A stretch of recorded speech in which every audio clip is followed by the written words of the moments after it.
In the interest of time, I'm going to be brief this morning. I've known Julie for a number of years as the younger daughter of her father, a very close personal friend of mine. And when he told me that she and her husband, Aaron, were wanting to join a short-term missions team in Nepal, I wanted to personally, strongly encourage them and support them in achieving that goal for several reasons. First was the very positive long-term spiritual impact that I knew it would have on their young lives, which I've witnessed in the lives of others that have participated in short-term missions trips over the years. And secondly, was the fact that they would be going to Nepal in support of David and Cynthia Pearson and their missions ministry there in Nepal. David and Cynthia have been here and shared with our Acts group in the past several times, along with Cynthia's father, Harold Lefevre. So it would be an opportunity to support and encourage family of sorts on several levels, a double blessing indeed. However, I did ask a favor of Julie before they left that she would attempt to take photos during their time in Nepal that would be used in a PowerPoint report on their work and travels in Nepal and on the missions work there of the Pearsons in Nepal that could be shared with our Acts group at some later date. That later date is today, Julie. And Julie, true to her word, is here with us today to tell of she and husband Aaron's short-term mission trip to Nepal earlier this year. Julia, please share with us what the Lord has laid on your heart this morning.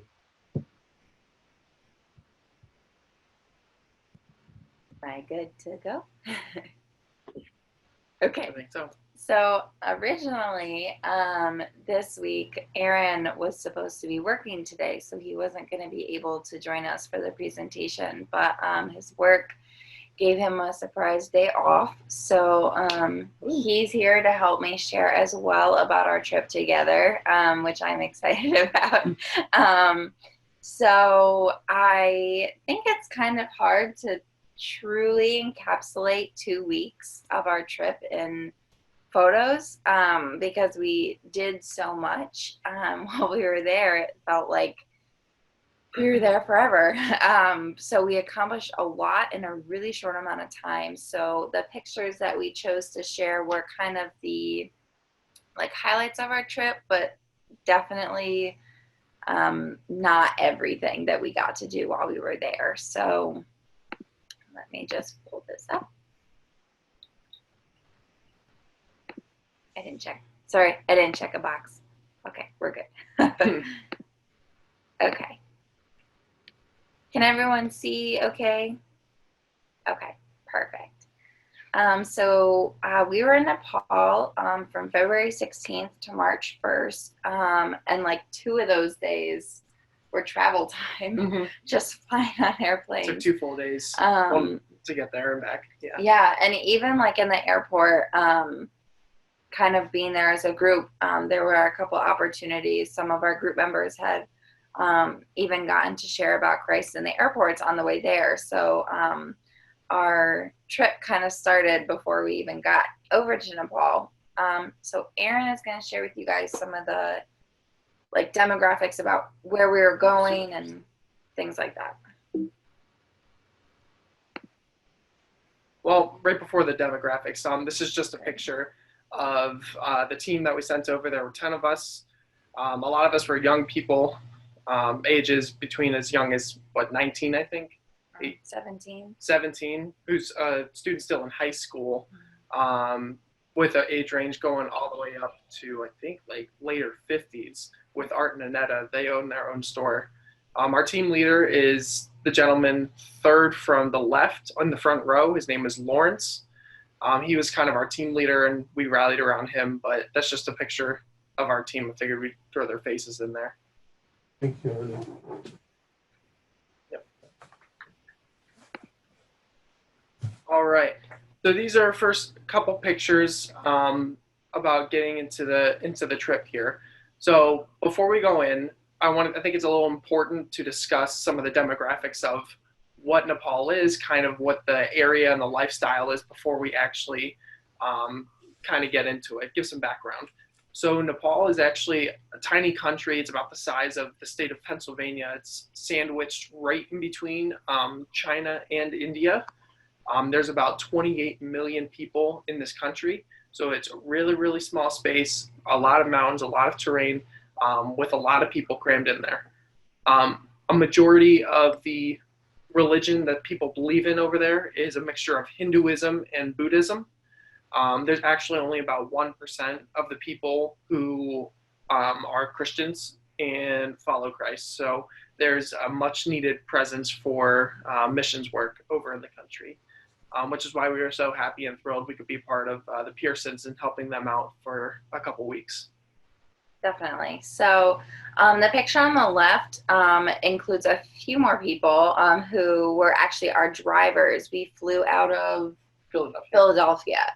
And so they had taken us all the way there with, I think we had 26 suitcases that we took with us. It was a lot of things. We took a couple of suitcases were just completely dedicated to toothbrushes and toothpaste that some of our local dentists here had donated to us. Other suitcases were filled with like clothes for the kids we were going to see, shoes. I think it was it Old Navy? Old Navy had donated like a lot of pairs of flip-flops, like a couple suitcases full of flip-flops to bring over. And then we also had things, just simple things like soccer balls, bouncy balls, just kind of toys for them to play with that they wouldn't often have access to. And then, of course, we had our own personal luggage. Yeah, we did have a lot of electronics as well that we took over to New Venture for the Pearsons. I think it was probably about 2 or 3 iPads, 3 full computer sets, some cell phones, a lot of technology that they needed over there. Yeah. We were able to bring over, and praise God that we got through customs and all that stuff without having any sort of issues. Not that this stuff's illegal that we're bringing in, but it's just a little questionable bringing in, a whole bunch of computers and all these bags. But we got through really smoothly, which was really, really nice. Yeah. So this was when we first got to Nepal. This is obviously the culture there is mostly Buddhism and Hinduism. Mm-hmm. So first thing we see was a statue there. So it definitely was a very different change to what we typically see. There were a lot of statues in the area. When we went to Chitwan, there was every night you would see people would come and they would like give offerings to like an elephant statue or the rhino statue. It's very much like a cultural thing there. So kind of everywhere you looked was this like statue of something. Well, in these religions, I think they have over 300 million gods, things that they worship. So it's basically everything over there. So with welcome, a lot of people in Nepal, they don't say welcome, they say namaste. And so the Christians in Nepal kind of came up. So namaste means I worship the gods within you. But the Christians in Nepal came up with a different word. That's Jaimasi, which is I worship the God in you. So it's kind of their own little like secret word of like, hey, we recognize that you're a Christian. This is kind of just an example of like what the buildings look like over there. They're stacked very high and very close together. And you might think that the weather there was really crappy because it's super clouded, but that is actually pollution. It wasn't overcast. It wasn't anything like that. That's just straight smog. So a lot of people over there, we got very much adapted to wearing masks far before we had to wear them here, because a lot of people in Nepal wear masks simply for pollution, especially in Kathmandu, because of the traffic. A lot of people walk there, but there's also a lot of traffic. And the dust kick-up is very intense. So that was, I think, the scary thing for us first going, at least for me going there, was the driving. They don't have like red lights. They don't have stop signs. They don't have anything. It's literally just like a free-for-all. Like you just go when you can go. And it was very scary to drive. Like cars were like this far apart from each other. It was very, very intense driving over there. They do have one rule, and that is you have to stop for cows. Cows in Nepal are like a sacred thing, and so it's like a crime if you hurt a cow. So you won't often find, like, you don't get a hamburger over there. Like, we ate a lot of buffalo. Buffalo yeah. is big over there. Any beef. So it definitely, that's their only traffic rule. So. One other side thought I just thought I'd mention, I didn't think of it when I was talking earlier about Nepal, was I think it's important to note that Christianity in and of itself is not illegal in Nepal. So to worship is not illegal. However, to evangelize and to go preaching out on the streets and trying to, convert other people, that is actually considered illegal. So we just had to keep that in mind, that we couldn't just openly go out and express Jesus and express God's love out on the streets. We had to do it in very specific settings.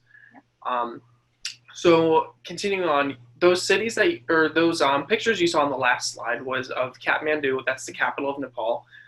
It's the biggest city in the country, so it's going to be as close as you get as to modern. These pictures that you see here are more in the kind of the countryside. You see that it's drastically different. It looks very dirty, a lot of kind of mishap construction.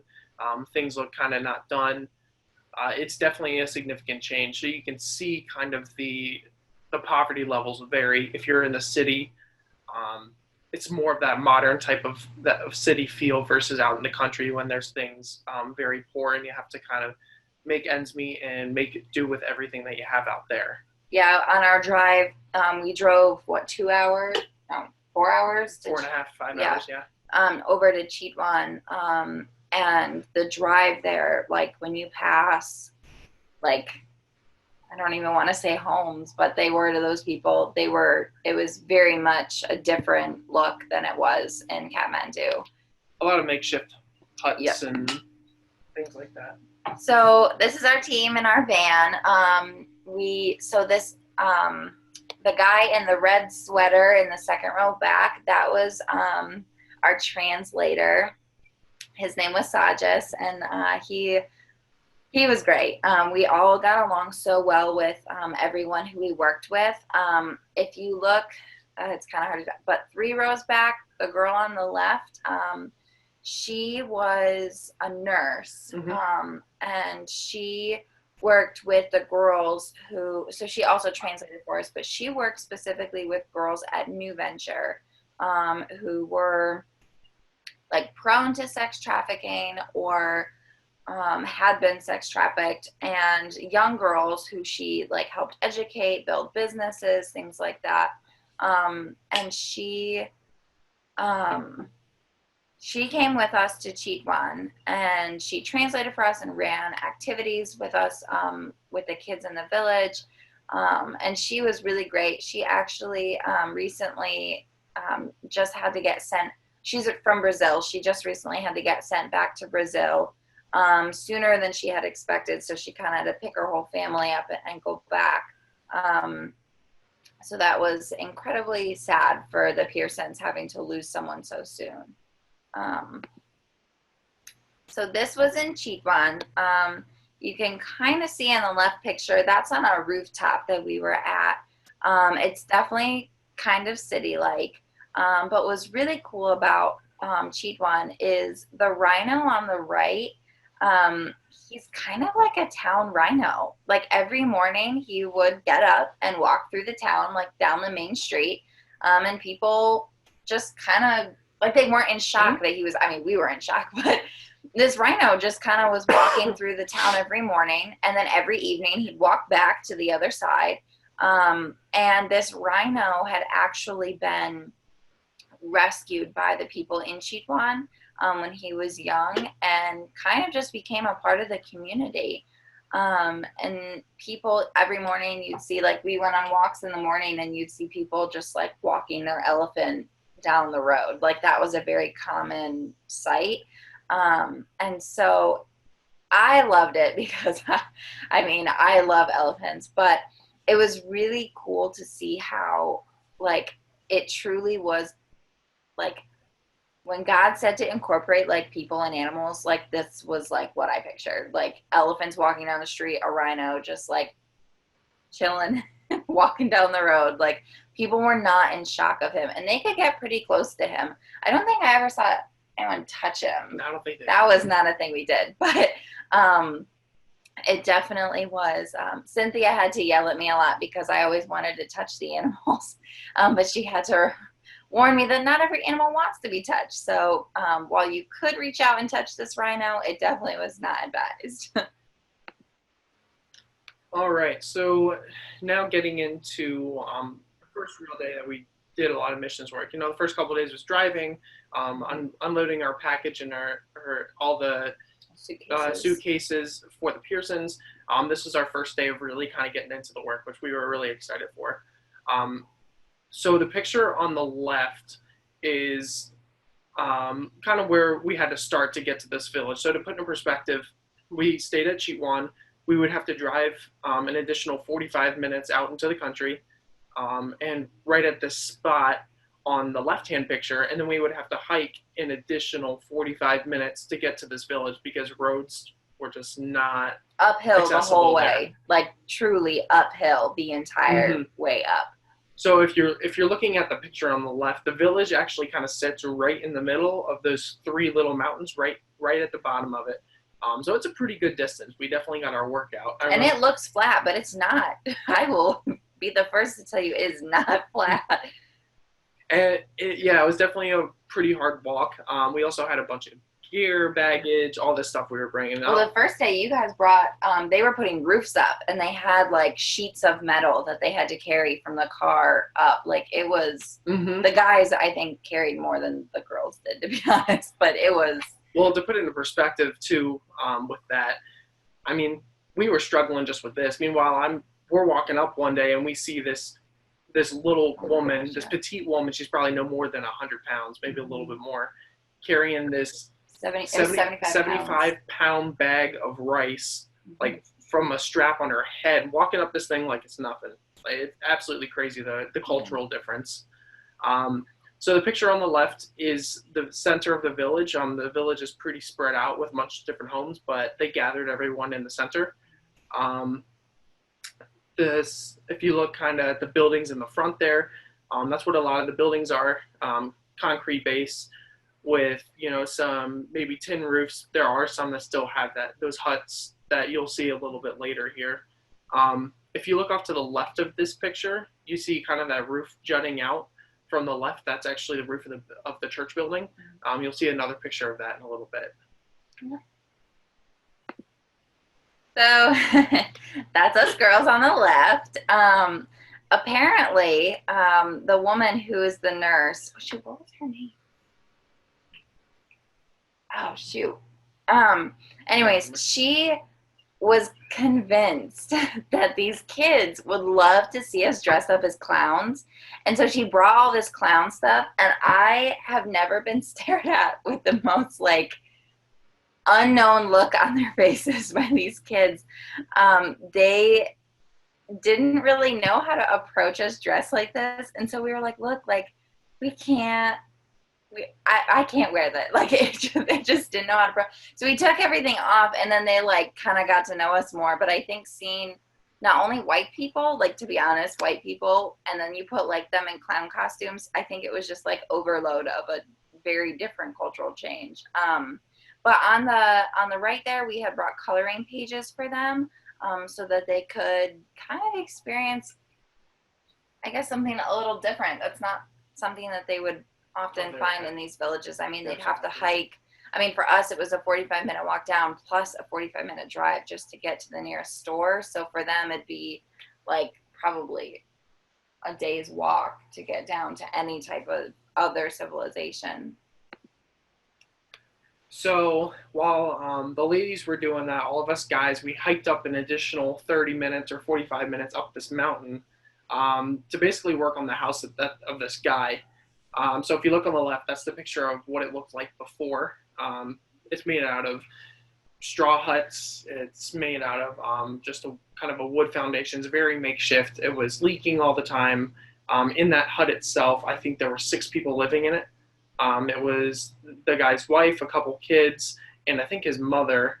So we offered to help out, and we placed a new roof on there with the metal sheeting there. So that was really fun experience to do that, and they were absolutely beyond thrilled in us doing this. I mean, that's something that would take them weeks, maybe months to do, just with usually the man doing it. But there was a whole group of us, and it took us maybe a couple hours.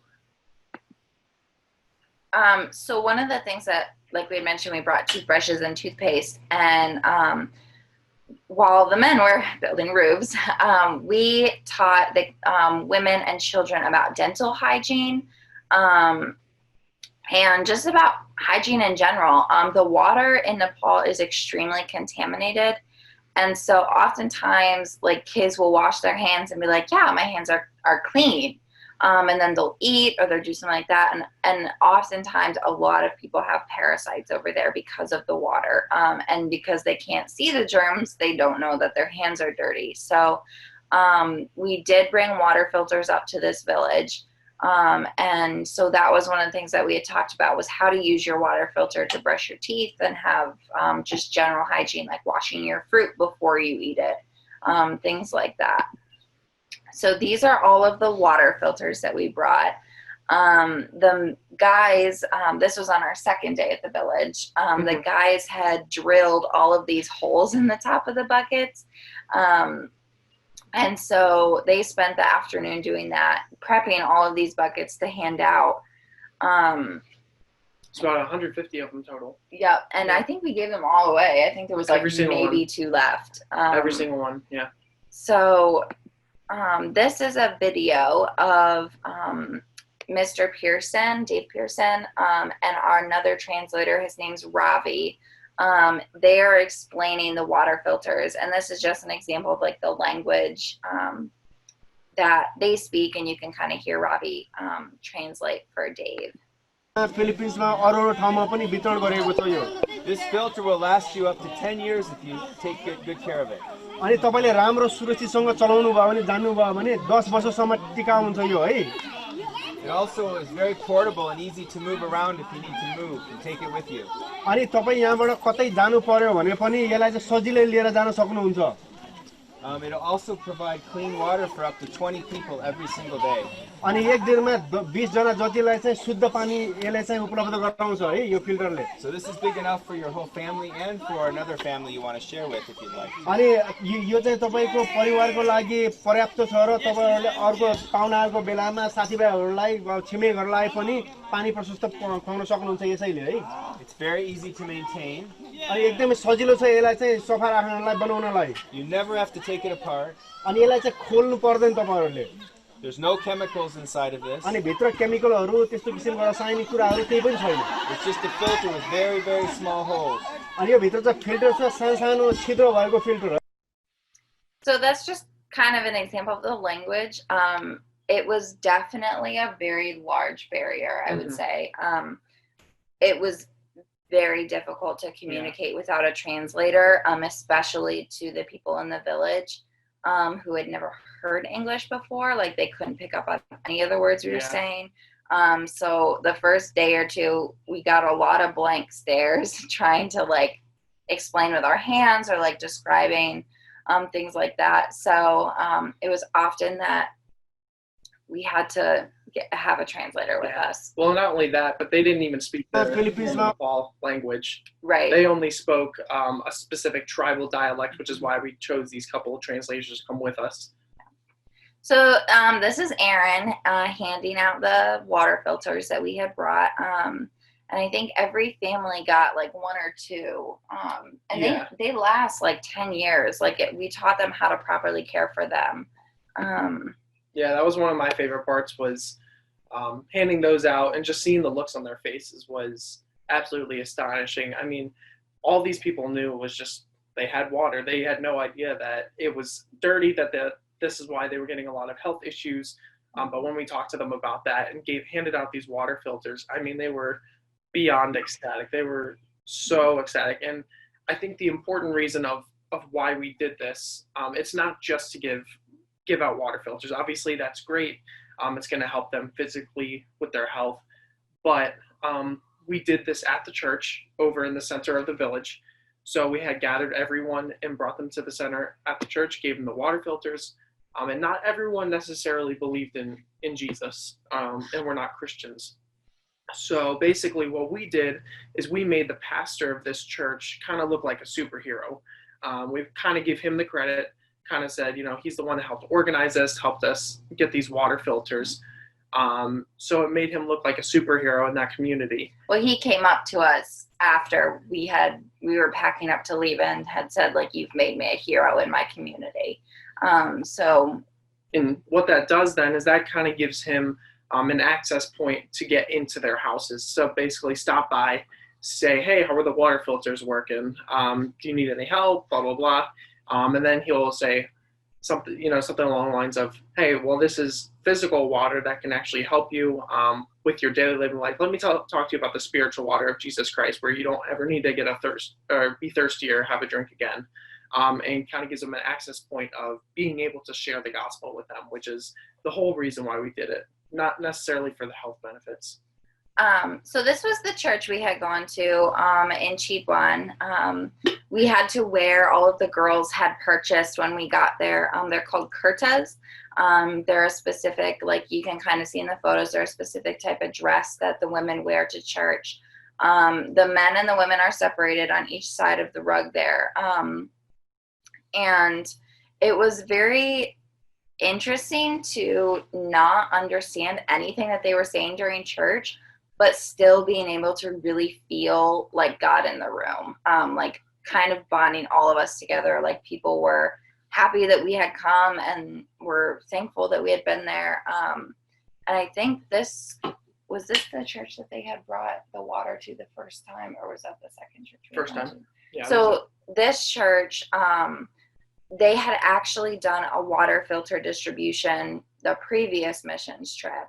And so it was kind of a nice check-in to see, they had recognized the Pearsons, and it was kind of like a check-in to see how they were doing with their water filters.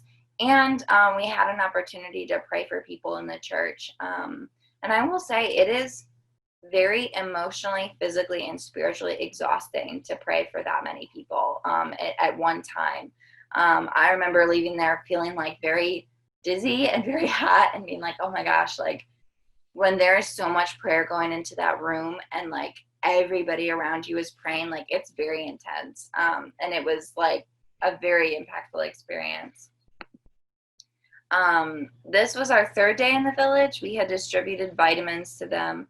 And we had also distributed deworming medication, like deparasiting medication.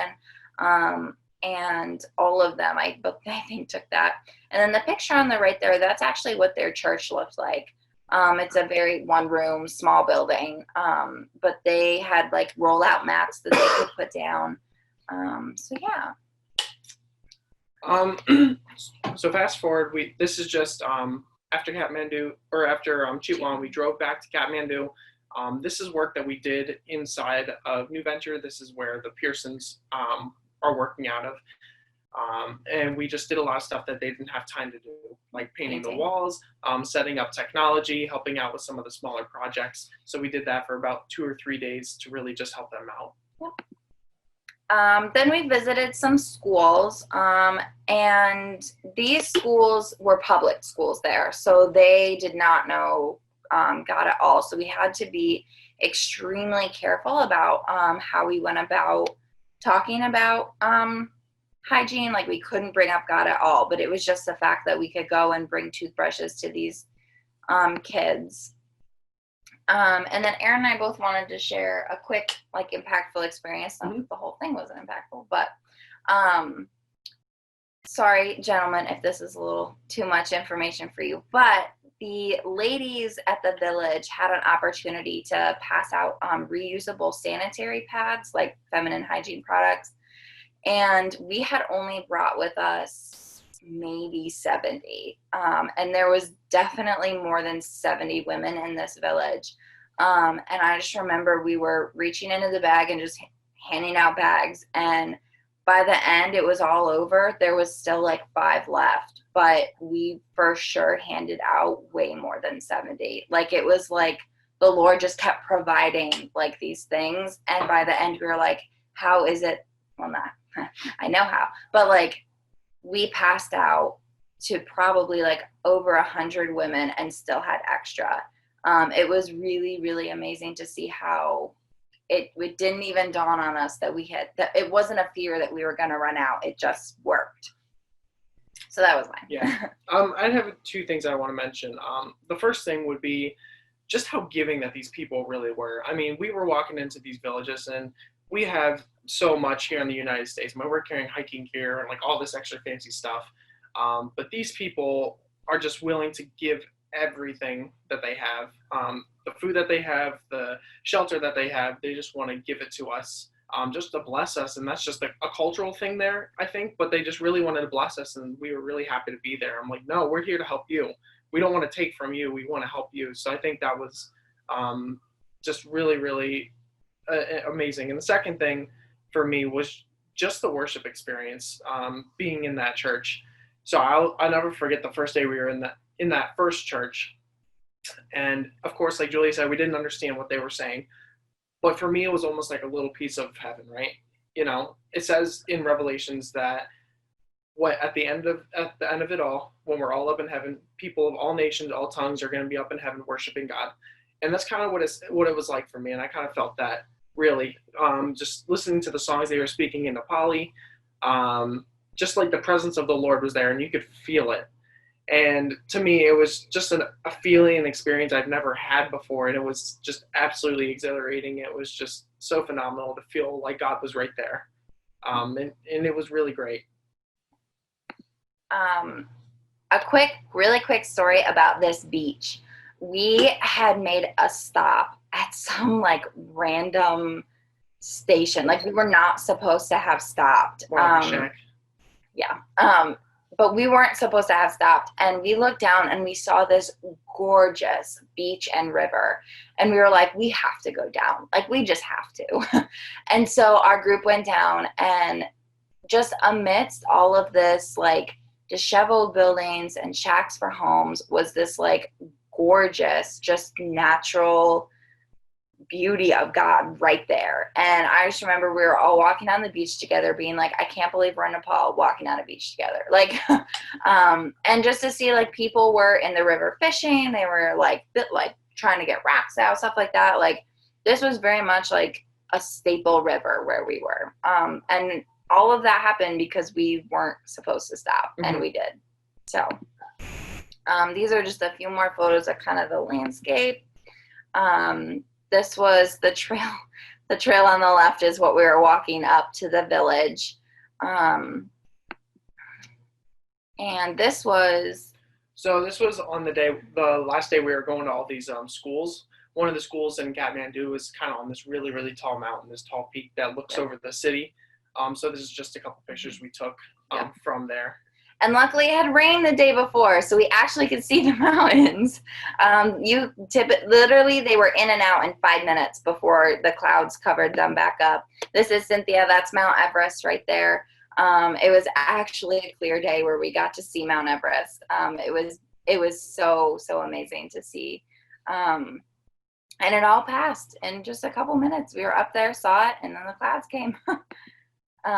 So yeah, if you guys have any questions, we'd be happy to answer any. So when you were traveling, did the bus have good shocks, or were you beat up pretty bad by the time you got there? Oh no, it was rough. The roads there are not that great. And I remember the whole time just being like, ugh. Like, I get car sick really, really bad. And I was sitting in the front seat, and I was like, I'm totally going to be fine. And like 10 minutes in, I was like, I'm so sick. And so I I took double the dose of Dramamine and like slept the whole way because it really knocks you out. But I was so sick most of the time, just running around. Well, let's put it in perspective. We had to drive from Kathmandu down to Chiwan, and really that's only about a 24, 25-mile distance. But it took us 4.5 hours because you have to weave in and out of all the mountains. The roads literally go like this down a mountain. Like it is very much like, and cars there, because they don't have, like, nobody uses turn signals. They literally beep to let you know that they're driving past you. And so you'd have someone coming around the curve of the mountain, passing another person, and you're like head on. And our driver, Prem, was like the most amazing driver I've ever seen. He didn't panic at all. He was just like, and I was in the front seat like, oh my God, oh my God, oh my God, oh my God. Like I was panicking most of the time. Wow. Did they really understand the water filters and how to use them? And or did the pastor have to actually kind of each one of the homes go in and actually show them how? So I believe they're really simple to use. Literally, it's right. No, I know David had done a presentation for us, so. Yeah, I mean, there were even kids who were putting together their buckets. I have a photo on my phone actually of maybe like a 5-year-old kid putting his bucket together. That's awesome.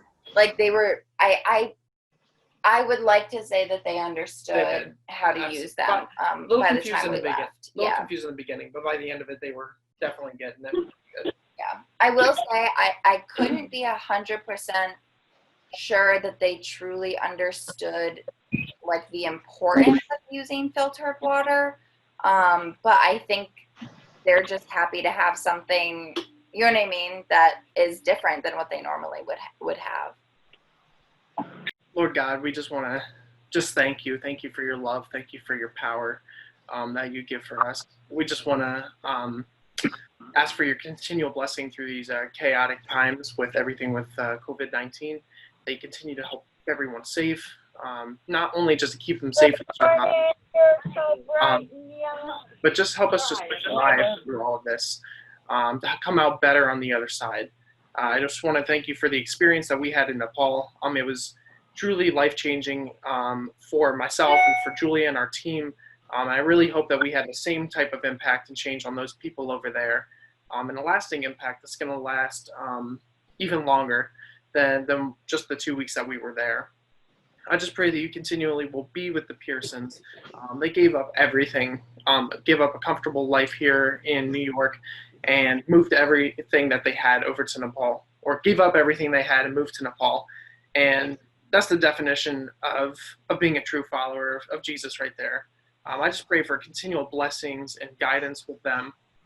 Please bless their ministry and everything that they're doing, and the people that they are helping. I just want to pray right now for the requests that were just said to me. I just lift up Mike and Mary Lou, as Mary Lou's going for testing right now. I just pray you be with her, that you be with the doctors and with the providers that are testing her, that you just keep them safe, help the tests to come back as you need them to be, hopefully to be positive and with no negative side effects or no negative testing or anything like that. I just pray for just overall health for them and for everyone here, especially through these troubling times. I want to pray for the Delta pilots that Dolores just mentioned. I just pray that you can help them to get their jobs back soon, to get trained, so they don't have to suffer any financial loss or loss of job with everything going on with COVID-19. So in these troubling times, I just pray that you be with us, that your spirit be with us, help us to continue on your path of righteousness, confiding in you and all that we know. Thank you for your love, and thank you for your son, Jesus.